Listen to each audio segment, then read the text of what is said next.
खुशियों की सौगात लाती है, सुख का खजाना दर्शाती है, सबको शांति का पाठ पढ़ाती है, सुख और समृद्धि लाती है। आपकी द्वार, आपकी द्वार, आपकी द्वार, आपकी द्वार, खुशियों की सौगात लाती है। प्रत्येक प्राणी में समाये निज चैतन्य प्रभु को मेरा बारंबार नमस्कार हो। साथियों, भक्त से भगवान की ओर की इस अगली कड़ी में आपका स्वागत है। भक्त से भगवान की ओर, यह जो आपका भक्त से भगवान की ओर गमन हो रहा है, उस गमन में क्या क्या आपको रुकावटें आ सकती है, उसमें क्या क्या बाधाएं आ सकती है, और किस तरह आप अपने भगवत स्वरूप को पा सकते हैं, यही अपने प्रवचनों का सार है। इसमें जो आपके अंदर की छिपी हुई जो आपकी भगवत शक्ति है, उसको आपको बताया जाता है और आपको प्रेरणा दी जाती है कि आप शीघ्र से शीघ्र उसे प्राप्त करें, उसे प्राप्त कर अपना कल्याण करें। जिन जीवों ने अपने भगवत स्वरूप को, अपने भगवान आत्मा को जाना है, माना है, उससे अपने अंतर में उसके अनंत गुणों को देखा है, उसका पान किया है, वे जीव जो है वे ज्ञानी कहलाते हैं। ज्ञानी मतलब ज्ञान, जिसको ज्ञान हो वो ज्ञानी है। अब किसकी इसका ज्ञान होना चाहिए? ये संसार में जितना जो कुछ आपको दिख रहा है, वो सब तो आप संसार में रहते हुए अनंत बार देख चुके हो, जान चुके हो, मान चुके हो, भोग चुके हो। लेकिन वास्तव में जो आपका निज स्वरूप है, आपका चेतन स्वरूप है, आपका भगवत स्वरूप है, उसको आपने न जाना है, न माना है, न पहचाना है, न उसमें लीन हुए हैं। अगर जो भव्य जीव अपने स्वयं के निज परमात्मा को जानता है, मानता है, उसी में लीन होता है, उसी को ज्ञानी कहते हैं। क्योंकि जो ज्ञान है, तो अपने आप को जो जानना है वही सच्चा ज्ञान है। इस संसार में जो मनुष्य अपने भगवान आत्मा को जानता हो, मानता हो, पहचानता हो और उसे धारण कर उसके अनंत गुणों का वेदन करता हो, स्वाद लेता हो, अमृत पान करता हो, वही वास्तव में ज्ञानी है। और बाकी सब जीव क्या होता है कि इस भाव में, जैसे आपने रुपया, पैसा, धन दौलत कमाई, वो जो कमाई है आपकी, वो कमाई जो है, वो जब आप इस देह को छोड़कर जाएंगे तो करोड़ों अरबों की जो भी कुछ कमाई होगी वो सब यहीं पर रह जाएगी, वो आपके साथ नहीं जाएगी। आपके साथ अगर आपने इस संसार में जगह जगह घूमकर बहुत सारा ज्ञान हासिल किया हो, बड़े बड़े शास्त्रों को पढ़ा हो, बड़े बड़े चर्चाओं को सुना हो, बड़े बड़े महापुरुषों का, जो संसार में जो रहने वाले महापुरुष हैं, उनका आपने ज्ञान हासिल किया हो, उनकी किताबें पढ़ी हो, तो ये जो ज्ञान आप हासिल करते हो, जिस तरह रुपया पैसा आपका यहीं रह जाता है, उसी तरह ये ज्ञान भी आपका यहीं रह जाता है। कोई कहेगा कि अब यहां पर प्रश्न उपस्थित होगा आप लोगों के मन में कि भाई जो हम अच्छे सत्कार्य कर रहे हैं और जो हम धर्म कार्य कर रहे हैं, बड़े बड़े शास्त्र पढ़ रहे हैं, बड़े बड़े शास्त्रों का ज्ञान हासिल कर रहे हैं, तो उन सब का फल तो हमें अच्छा मिलेगा, अच्छे भाव मिलेंगे। ये आपके मन में ये प्रश्न आएगा ही कि भाई जो भी हम अच्छे कार्य कर रहे हैं उनके कारण तो हमें फल अच्छा मिलेगा। इस संसार में, सही है आपका सोचना, इस संसार में संसार के लिए जो भी आप कार्य कर रहे हैं उसका फल आपको, अगर आपकी, देखिए पाप और पुण्य, पुण्य कब बनता है और पाप कब बनता है। जो आपके सत्कार्य हैं, जो आप सत्कार्य कर रहे हो, अगर उस सत्कार्य को करते समय आपके मंद कषाय हुए, यानी मन में जो कषायों की प्रवृत्ति है, मन में जो राग द्वेष की प्रवृत्ति है, वो अगर मंद हुई, ध्यान से सुनिए इस बात को, ये गंभीर बात है। जो आपके अंदर राग द्वेष मोह इनकी प्रवृत्ति मंद हुई, कषाय मंद हुए, तो आपको शुभ बंध होता है, पुण्य का बंध होता है। और अगर आप कोई भी कार्य कर रहे हो इस संसार में, जैसे भक्ति कर रहे हो, पूजा कर रहे हो, व्रत कर रहे हो, उपवास कर रहे हो, शास्त्रों का पठन पाठन कर रहे हो, प्रवचन सुन रहे हो, उसको सुनते हुए अगर आपके मंद कषाय हुए, राग मंद हुआ, तो आपको पुण्य बंध होने लगता है। और ऐसे ही अगर आप संसार में अपने आजीविका का कार्य कर रहे हो, आपने घर के कार्य कर रहे हो, माता बहनें घर का कार्य कर रही हो, तो ये कार्य करते हुए भी देखिए, ध्यान दीजिए, अगर उनका मंद कषाय है, तीव्र मोह नहीं है, तीव्र राग द्वेष नहीं है, मंद कषाय है, सहज बुद्धि से अपना कर्तव्य समझकर, बगैर किसी की आकांक्षा के, इच्छा के अगर वो ये कार्य करती हैं, तो ये मंद कषाय की श्रेणी में आता है। और मंद कषाय का फल उत्तम पुण्य की प्राप्ति होती है, उनको पुण्य बंध होता है। पुण्य बंध से उनको अच्छे उच्च कोटि के भाव मिलते हैं, धन दौलत अपार मिलती है, स्वर्ग आदि के सुख मिलते हैं।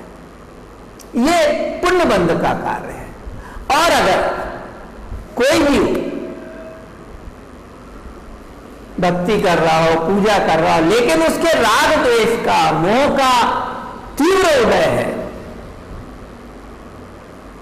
तीव्र कषाय है उसकी, तो उसको, जैसे कोई सेठ है, अब वो मंदिर में जाके बहुत दान देने चाहता है, वहां पर जो है वो कहता है 1 लाख मेरी तरफ से लिखो और मेरा यहाँ पर फोटो लगवाना और मेरा यहाँ पर नाम लिखवाना, तो ऐसी उसकी तीव्र कषाय की भावना हो जाती है। सहज जो भावना है वो अलग होती है, अगर वो तीव्र कषाय की भावना होती है तो तीव्र कषाय से उसको पाप बंध होता है। ऐसे ही आप कोई भी धार्मिक कार्य कर रहे हो, सत्कार्य कर रहे हो, लेकिन आपकी दृष्टि ये है कि मेरे को नाम मिलना चाहिए, मेरे को इसकी प्रतिष्ठा मिलना चाहिए, लोग मेरा जो है ना सत्कार करें, मेरे वाहवाही करें, मेरी जय जयकार करें, ऐसी अगर भावना है तो बंधुओं वो तीव्र कषाय में आता है और उसका फल पाप बंध ही होता है। ऐसे ही आप संसार के जो भी कार्य कर रहे हैं वो तो तीव्र कषाय से होकर कर ही रहे हैं, और इसलिए आपको संसार के अधिकांश कामों में पाप बंध ही होता रहता है। तो यहां पर यह बात आप बहुत स्पष्ट समझ लीजिए तीव्र कषाय और मंद कषाय। आप संसार के कार्य करते हुए भी अगर अपने कषाय को, अपनी राग द्वेष को, मोह आदि प्रवृत्ति को मंद रखकर कार्य करेंगे तो आपको वही फल मिलेगा जो आप बड़े बड़े सत्कार्य को करते हुए कमाते हैं। जैसे जैसे आपने मंद कषाय रूपी प्रवृत्ति होती जाएगी वैसे वैसे उच्च कोटि का पुण्य सहज रूप से बनता चला जाएगा। और संसार में कोई भी आप अच्छा से अच्छा संसार का कार्य करें, लेकिन कषाय मन की, कषाय माने मन की कलुषित प्रवृत्ति,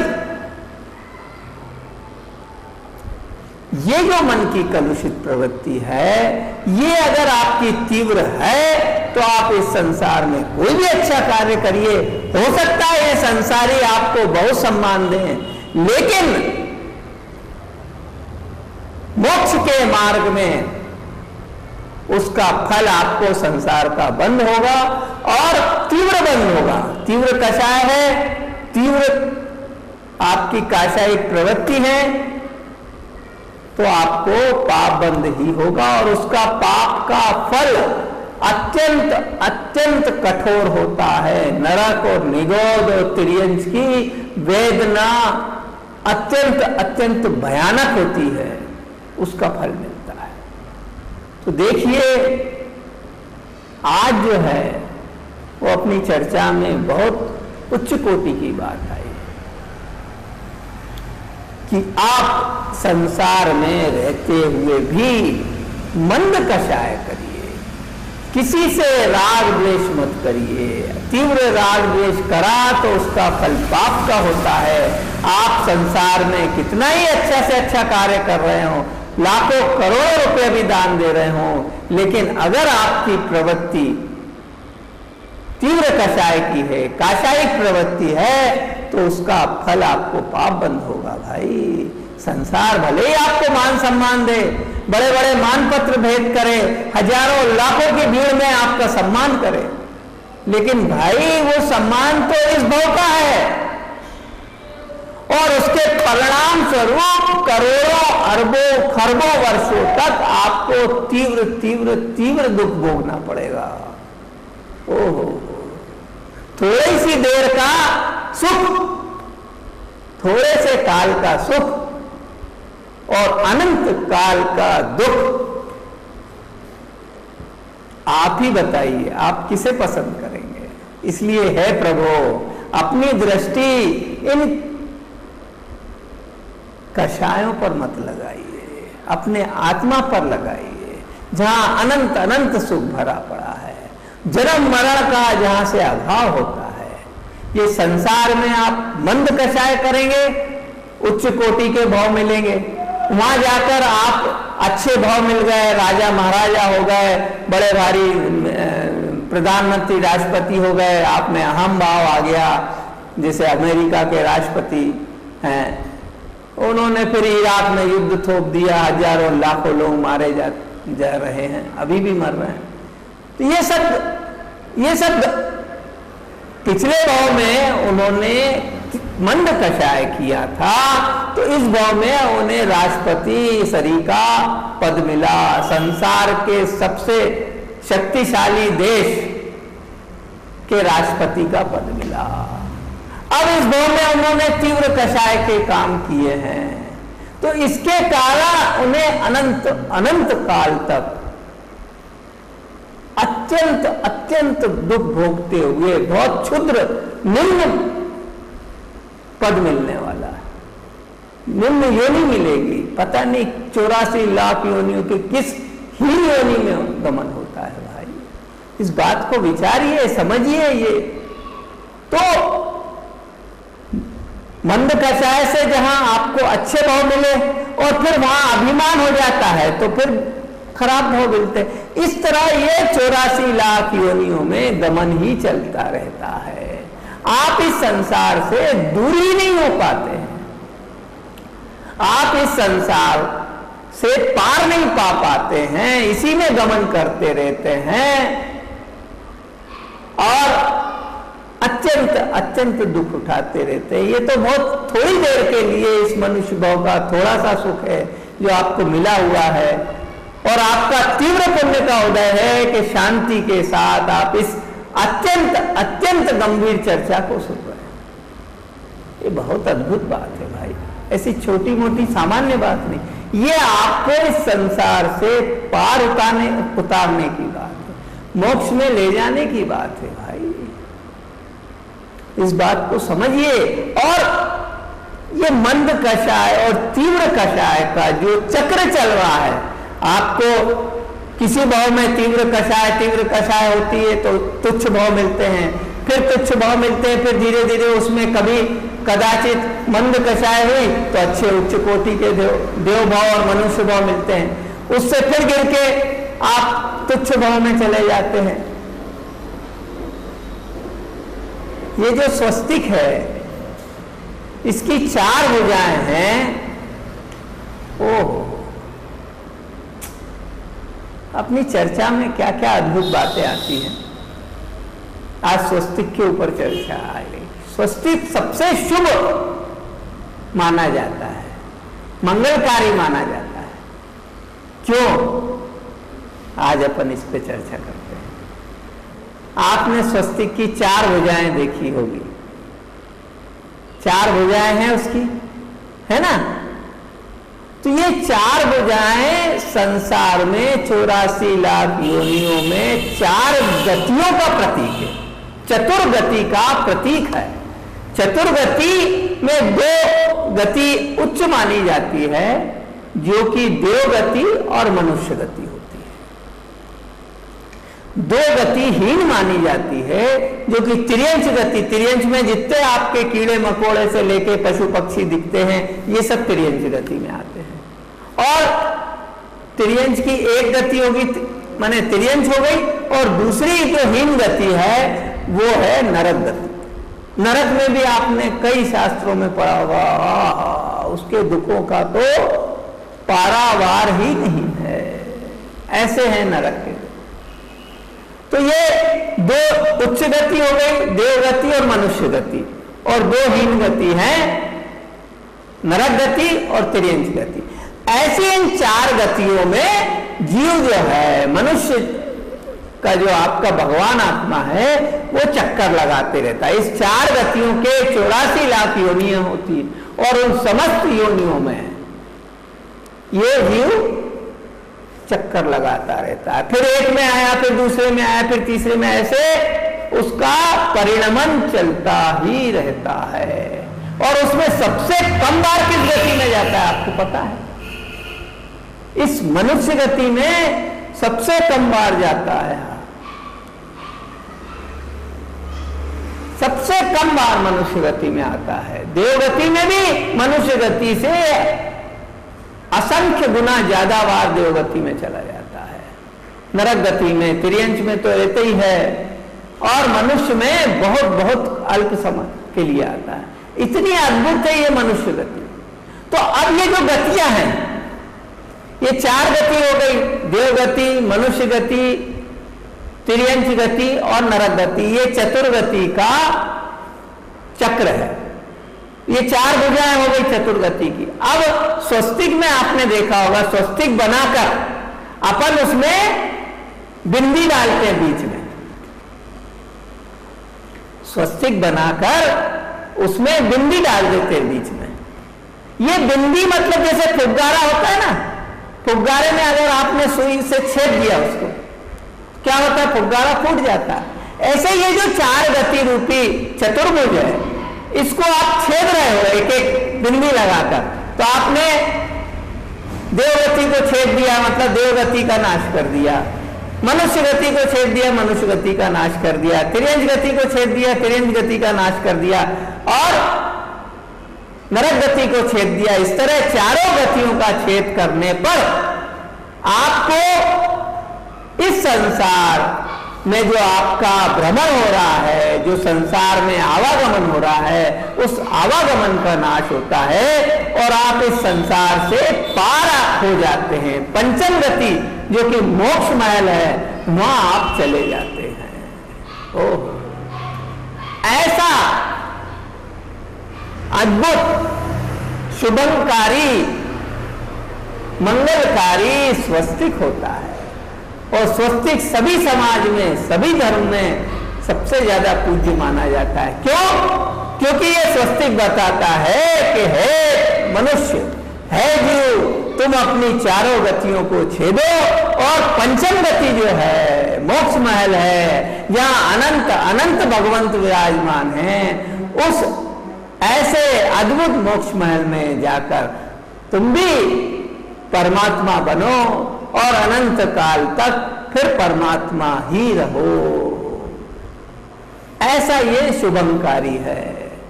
इसलिए स्वस्तिक की महिमा बहुत है। कोई भी मंगल कार्य करते हैं तो सबसे पहले स्वस्तिक बनाते हैं।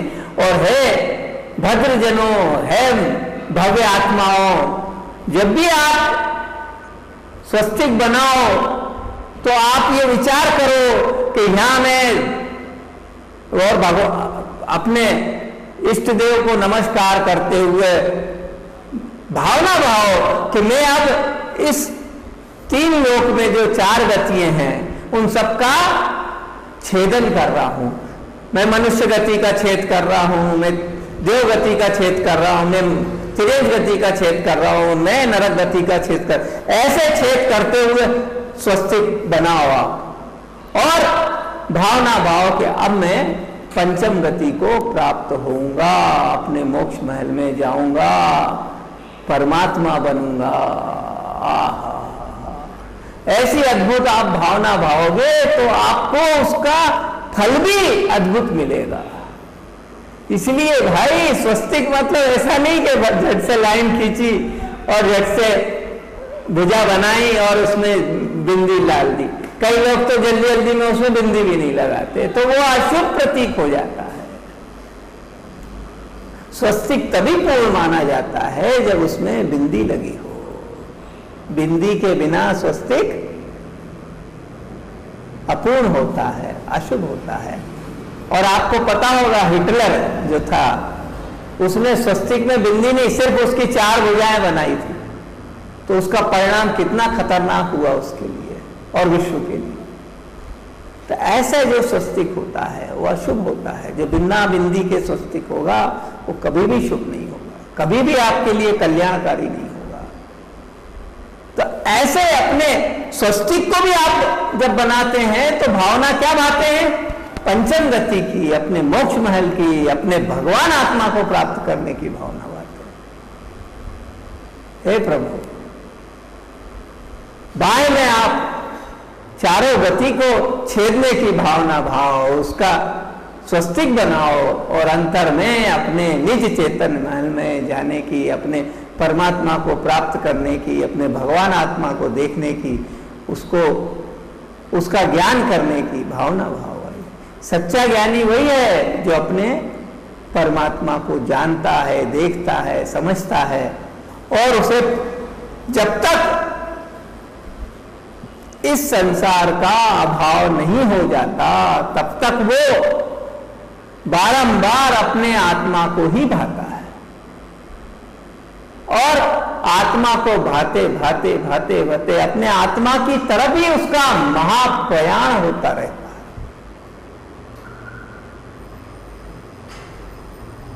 ये जो मुक्तिया पुस्तक का आपने कई बार फोटो आता है उसमें देखा होगा कि एक व्यक्ति संसार की ओर तीर करके अपने भगवान आत्मा को ध्यान में लेकर और आगे आगे गमन करता जा रहा है। उस संसार की तरफ से पीठ कर ली है उसने। ऐसे ही आपको जब इस संसार में राग द्वेष को त्याग कर साक्षी भाव से आप संसार को देखेंगे और उसकी तरफ से निवृत्त होकर अपने भगवान आत्मा की ओर प्रयाण करेंगे, महाप्रयाण करेंगे, तभी आपको सच्चे अर्थों में परमात्मा पद की प्राप्ति होगी, अपने भगवान आत्मा की प्राप्ति होगी। ये कोई, आप ये मत सोचिए कि कोई कपोल कल्पित बात है। ये निज अनुभव से अपने स्वयं की निज शक्तियों को जानकर, मानकर, पहचान कर और अनुभव करके फिर आपको ये बात बताई जा रही है। इसमें कोई भी किसी भी तरह की कल्पना नहीं है, इसको कल्पना मत मानिए। अरे आप भी जब अपने भगवान आत्मा का ध्यान करेंगे तो आपको भी अंदर इतना उत्साह आएगा, इतना आपको शांति लगेगी, अरे संसार से निवृत्ति हो जाएगी। कोई आपको संसार से बाहर में छोड़ने की बात नहीं कर रहे हैं कि सब कुछ छोड़ के जंगल में जाओ और तपस्या करो, ये तो बात ही नहीं कर रहे हैं। पहले अपने अंतरंग मन से इस संसार से निवृत्ति लेना है आपको, और उसके बाद फिर आपको क्रमशः जैसे जैसे आप में स्थिरता की वृद्धि हो वैसे वैसे आप अपने संसार के कर्तव्यों को पूर्ण करते हुए उनका धीरे धीरे त्याग करो। एक अवस्था आने के बाद वैसे ही आप नहीं छोड़ते तो क्या हुआ, आपके बाल बच्चे आपको छोड़ देते हैं। एक अवस्था आने पर बुढ़ापे में ऐसी भी अवस्था होती है कि भाई सब लोग सब अपने अपने काम में बिजी हैं, चारों तरफ सब अपने अपने कार्य में लगे हुए हैं, और बूढ़े बूढ़े दादा दादी बेचारे सोचते हैं अब हम क्या करें। तो अशक्ति इतनी आ जाती है कि कुछ करने में समर्थ ही नहीं होती। तो ये संसार तो आपको वैसे ही छोड़ देगा, लेकिन उत्तम तो यही होगा कि आप ही पहले इस संसार को त्याग दें, संसार से साक्षी भाव हो लें, अपने अंदर समाये इस संसार से जो राग द्वेष है उसको त्याग कर साक्षी भाव ग्रहण करें संसार के प्रति, और अपने भगवान आत्मा का ध्यान कर इसी में लीन रहें, अपने परमात्मा पने को ध्याएं, परम पद को भाएं, परमात्मा बने, और ऐसा अद्भुत जो बात है उससे समस्त जीवों का परिचय कराएं, वे भी परमात्मा बने, अपना कल्याण करें, यही भावना बातें हैं। ओम शांति।